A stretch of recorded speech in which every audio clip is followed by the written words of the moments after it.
colegas estimados, gracias por invitarme. Mi nombre es Richard Nafeld. Hoy vamos a hablar de ventilación individualizada en pacientes con COVID-19. Aquí están mis conflictos potenciales de interés y aquí también ya podemos ver nuestra UCI recién redecorada, que pues fue nuestra área de intermedios en un momento y pues tuvimos que adaptarla para recibir a los pacientes. Solo un par de diapositivas para presentarles mi país. Yo soy de este país en forma de pollo aquí, que se encuentra entre los Alpes y el mar Adriático.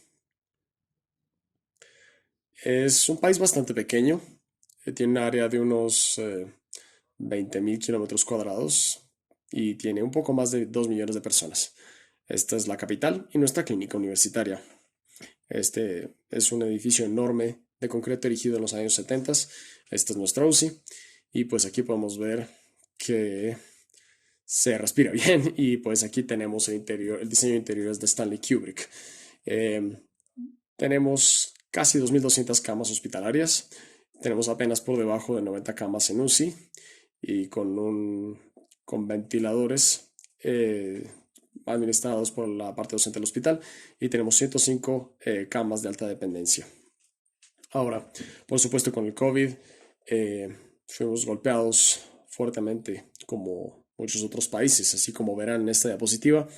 En octubre de 2020, nuestro número de pacientes en la UCI era casi de 200 y a través de los meses de invierno hasta febrero estos números altos continuaron y luego cayeron los casos y luego tuvimos otro pico en la primavera. Sé que ahora parece que está bajo control. En el momento solo tenemos 8 pacientes en la UCI que, que, que, que tenemos solo esos, todos en el país y pues esperemos que podamos mantenernos en ese nivel. Tenemos menos del 40% de las personas vacunadas y eso pues no ha tenido mucho éxito la vacuna debido a un movimiento anti-vaxxer sumamente poderoso. Ahora, los retos que hemos tenido durante la pandemia de COVID-19 fueron muy parecidos a los de todos los otros países. Tuvimos una tasa enorme de admisiones, una escasez de camas en UCI, el personal de UCI, hubo estudiantes de enfermería y estudiantes médicos que entraron a ayudar, así como pues el problema de que el personal no siempre estaba adecuadamente entrenado. Tuvimos médicos de otras especialidades que se unieron a nuestros esfuerzos, pero realmente no habían practicado en la UCI en mucho tiempo. Y pues claro, el hecho de que tenemos pacientes con varias comorbilidades, con asma, con COPD, etcétera. Y pues sobre todo un problema muy importante fue el hecho de que tenemos una inundación de información, ¿sí? De manera que hubo un desastre total de la información. Se sabe si el COVID es distal respiratorio o no es distal respiratorio, que ya hacíamos con las estrategias de protección ventilatoria. Eh, si usábamos el volumen tidal alto, bajo, pipa, arriba, abajo, posición prono supino, hubo de todo, el uso de drogas en muchos países, pues empezaron a utilizar, por ejemplo, benzodiazepinas y luego se abandonó para utilizar sedación inhalada de propofol, por ejemplo. Entonces hubo ya una cantidad de retos que teníamos que asumir y que fuimos aprendiendo sobre la marcha.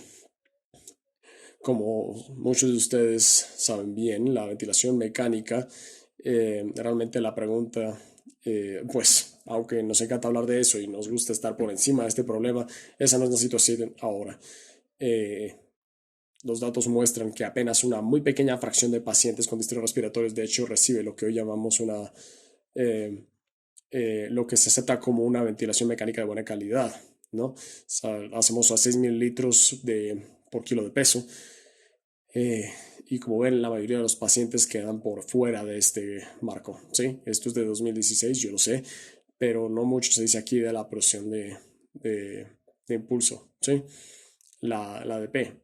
Y podríamos hacer muchísimo más, hay muchísimo espacio para mejorar en cuanto a la ventilación mecánica. Em, los médicos que fueron entrenados en la UCI y que trabajan con los pacientes en UCI se imaginarán que con el COVID la situación empeoró muchísimo. ¿Y por qué es eso? Pues hay más de 200 nombres distintos para la las variantes de ventilación mecánica y al final del día pues en- nos encontramos en un mar de diferentes terapias ventilatorias, muchos factores a considerar y pues hemos decidido finalmente que seguiremos tratando a nuestros pacientes con COVID-19, que vamos a usar modos automatizados. ¿Por qué? Pues como ustedes saben, muchos fabricantes de ventiladores han desarrollado sus propios modos automatizados. Aquí el primero fue el ASB, la ventilación de soporte adaptativa, que fue desarrollado a lo largo de los años 90 y 2000 y es un método muy bien establecido. Y muchas otras compañías siguieron con diferentes softwares similares. Ahora, ¿por qué los automatizados? Pues la razón principal es que es interactivo, ¿sí? Es algo que sigue al paciente. Entonces, mantiene al paciente en una ventilación controlada de forma pasiva y pues hace la transición a ventilación asistida y, y colabora cuando el paciente entra en respiración espontánea.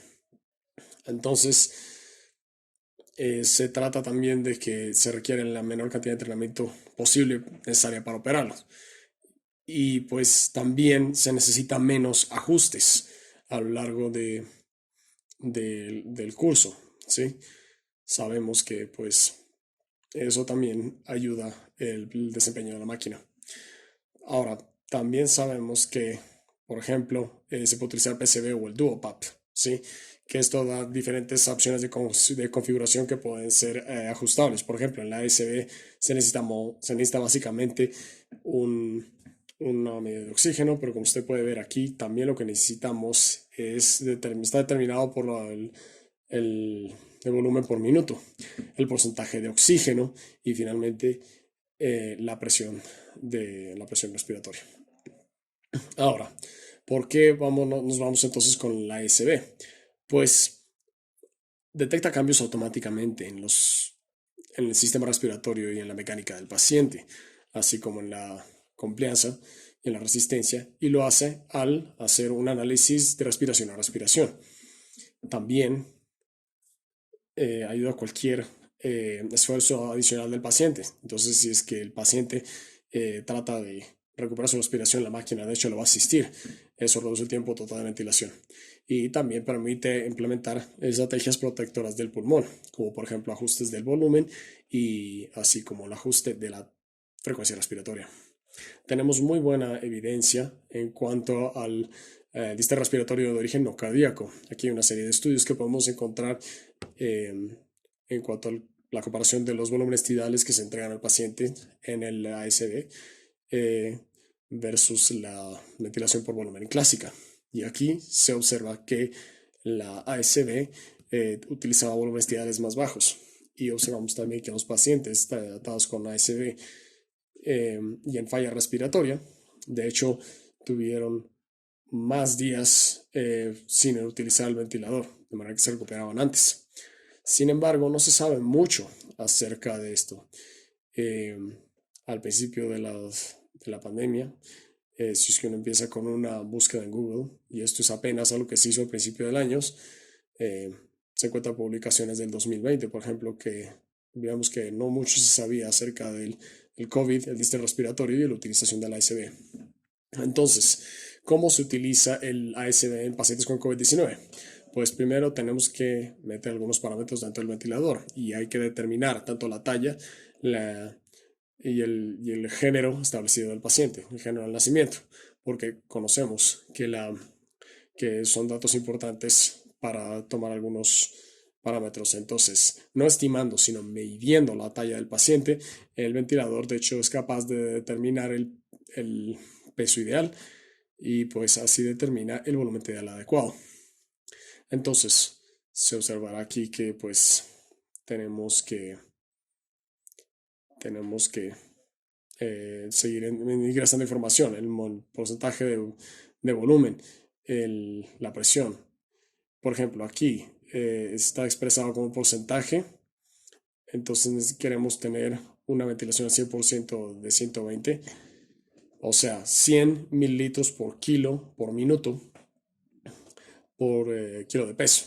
Entonces, por ejemplo, si es que alguien que mide 1,75 m, sería yo, por ejemplo, y 72 kilos de peso, para mí 100% minutos de ventilación se traduce en 7,2 litros.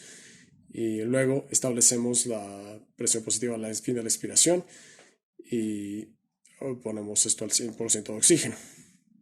Siguiente paso es ajustar algunos parámetros secundarios. Básicamente el límite de la ASB, o sea, la presión a la que le permitimos llegar al ventilador.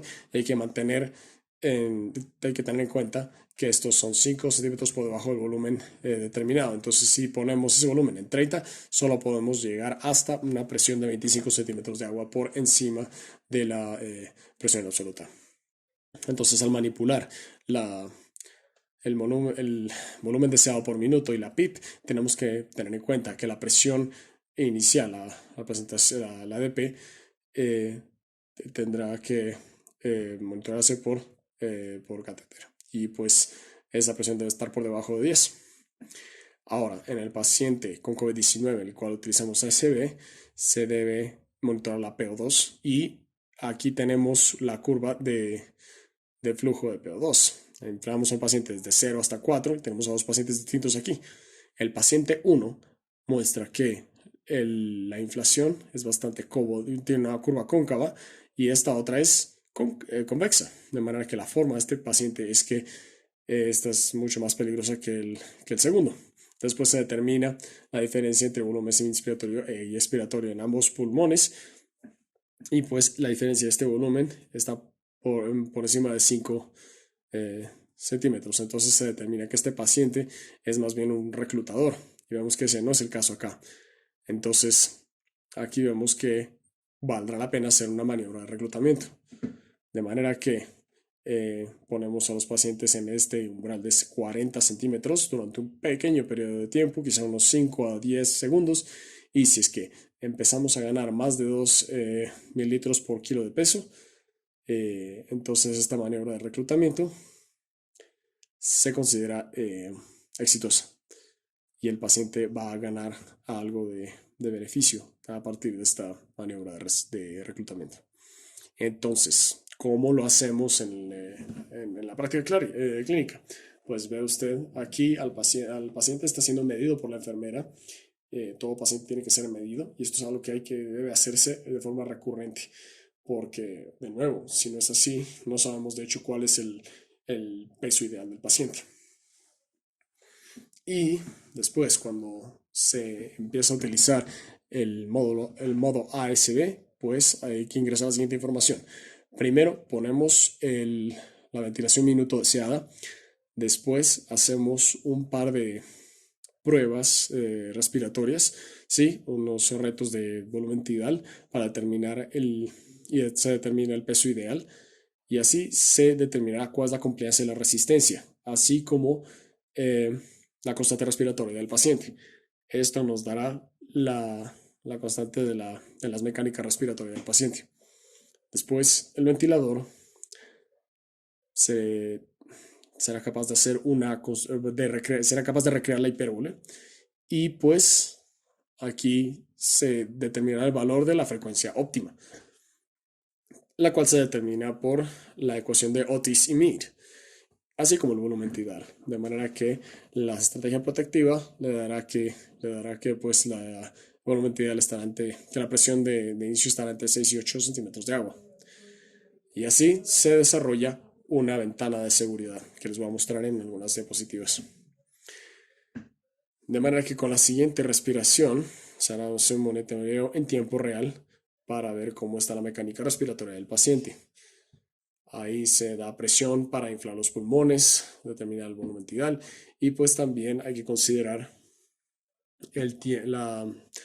la constante de tiempo respiratorio. Y pues la máquina va a determinar cuál es la relación entre estos dos parámetros y así siempre permitirá suficiente tiempo para que el paciente pueda exhalar. Ahora la ventana de seguridad, como habíamos dicho, el paciente puede encontrarse en cualquier sitio en esta ventana de seguridad. Este es el objetivo de ventilación deseado en cuanto al volumen y esto puede lograrse por medio de diferentes volúmenes tidales. Aquí se observa eso en el eje de las X, las tasas respiratorias están sobre las X y el volumen tidal está en el eje de las Y. De manera que no debemos permitir que la respiración caiga por debajo de 5 respiraciones minuto. Y no debemos permitir que el volumen tidal esté por debajo del doble del volumen del espacio muerto de ventilación. En este caso sería 2.2, o sea que el mínimo sería 4.4 mililitros por kilo de peso. Del peso ideal, por supuesto. Y tampoco el ventilador le va a permitir un exceso de frecuencia respiratoria, al menos no controlada, que sería una división entre 60 dividido por el producto de 3 por el tiempo de respiración, de la constante respiración, y el volumen tidal máximo que indique el ventilador, y será determinado según la siguiente fórmula: 1.5 por el volumen superior del volumen, el límite superior del volumen tidal y el límite de alarma. Pero si tenemos una tos, por ejemplo, el ventilador debe permitir que haya un volumen tidal máximo de 15 mililitros por kilo. Ahora, como podrán ver, el estatus del paciente puede cambiar. Si es que la confianza cae, no queremos observar esta imagen de aquí arriba. Y pues también la forma de la ventana de seguridad va a cambiar de normal a rectangular, o puede ampliarse o puede estrecharse en caso de que haya un aumento de resistencias pulmonares o resistencias respiratorias. De manera que en ese caso el ventilador dará menor volumen tidal, menor frecuencia respiratoria, y pues en distrés respiratorio, más bien el ventilador trata de utilizar menor volumen tidal con una frecuencia respiratoria más alta. Ahora, el ASB es una ventilación dirigida por la presión, que cambiará entre la control de presión por parte del paciente a una ventilación asistida, una ventilación de apoyo, una ventilación asistida y finalmente la espontánea. Entonces, así como cualquier otra modalidad de ventilación, para poder tener una medida precisa de parámetros ventiladores, de parámetros respiratorios, pues sencillamente debe calcularse. Aquí tenemos, por ejemplo, un paciente de 1,82 m con 140 kilos de peso. Vemos que el volumen tidal era de 530. Eso quiere decir que el volumen tidal finalmente será 6.4 mililitros por kilo.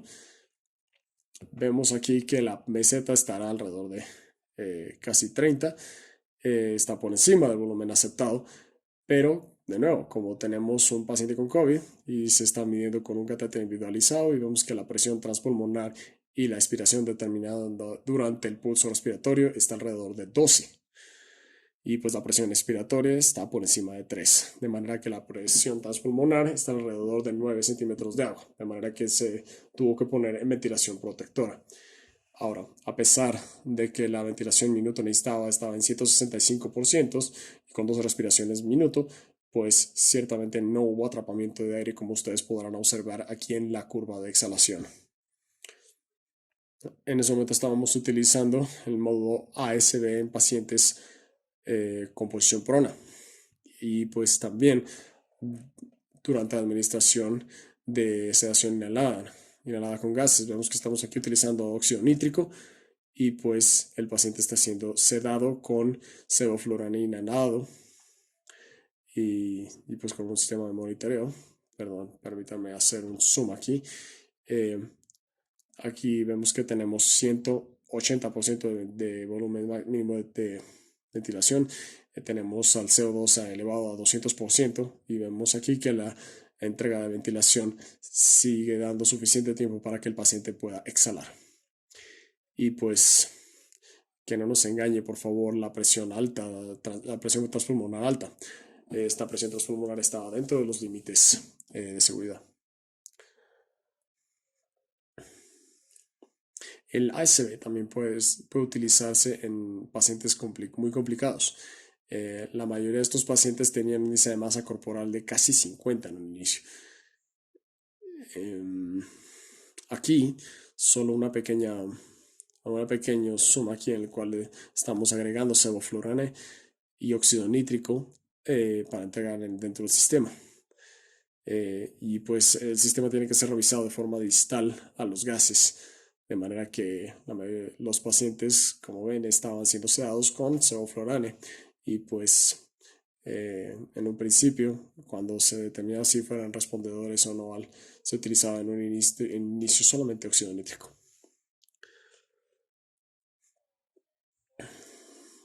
Un aspecto muy importante del uso de esta modalidad ASB, sobre todo si es que es con sedación volátil o en caso de que no estemos utilizando sedación volátil, sino filtros AHI, es que se tiene que quitar todo el espacio muerto innecesario. Por ejemplo, aquí tenemos mucho espacio muerto, no necesario, y pues tiene que agregarse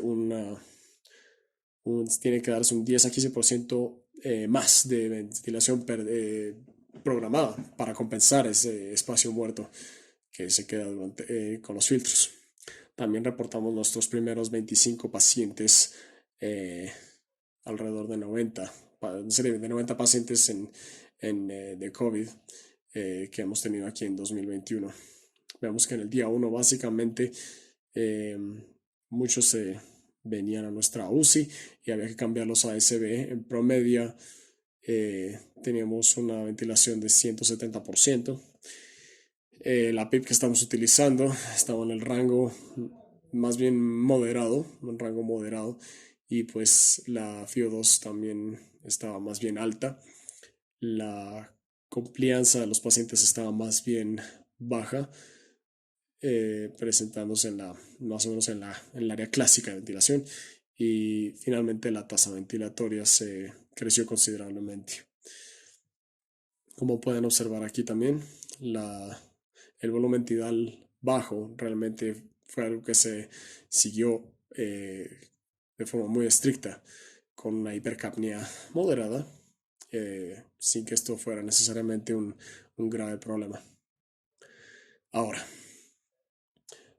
sin embargo, no hay que ser demasiado optimistas, siempre hay que tener dudas, siempre hay que considerar todo, tomarlo con pinzas, ¿no? Porque la ASB no es dado por Dios tampoco, es sumamente útil, es muy, muy eficiente, pero hay algunos problemas que tenemos que considerar. Por ejemplo, no puede hacerse si tenemos un paciente en oxigenación por membrana extracorpórea, como en esta diapositiva, ni en BIPAP, porque el paciente con ECMO, si es que se le está dando una ventilación con volumen tidal bajo para proteger de la presión, no se puede dar. Ahora, existen algunos trucos que se pueden hacer, pero eso es pasarse por encima de las reglas. Y pues no se pueden utilizar este modo en los pacientes asmáticos debido a los altos picos y alta resistencia que da el asma. Y dado que el uso de la ASB se basa en la determinación de la resistencia y la complianza pulmonar, pues esto es algo que también puede aumentar incluso más la resistencia respiratoria. Entonces, eh, por ejemplo, debe revisarse los filtros de forma diaria y tiene que hacerse reemplazo del HMEF porque pues estas resistencias nuevo aumentan y eso afecta el volumen tidal y la entrega de aire. Entonces, por supuesto, no se puede utilizar en ventilación no invasiva. De forma que, para concluir, el ASB ha demostrado ser un modo protector para el pulmón y puede ser utilizado fácilmente en una serie de pacientes pacientes con problemas con disturbios respiratorios severas en contexto de COVID-19. Se puede combinar con relajantes musculares para optimizar su funcionamiento. Eh, Permite una muy buena extubación, es una muy buena eh, herramienta diagnóstica, de manera que puede utilizarse para determinar el perfil de respiración del paciente, permite determinar resistencia y la complianza del paciente, es muy factible, es seguro en el distrito respiratorio, en el COVID-19, y puede ser utilizado fácilmente en conjunto con cualquier forma de sedación que usted prefiera o que esté utilizando en su unidad de cuidado intensivo. Muchas gracias.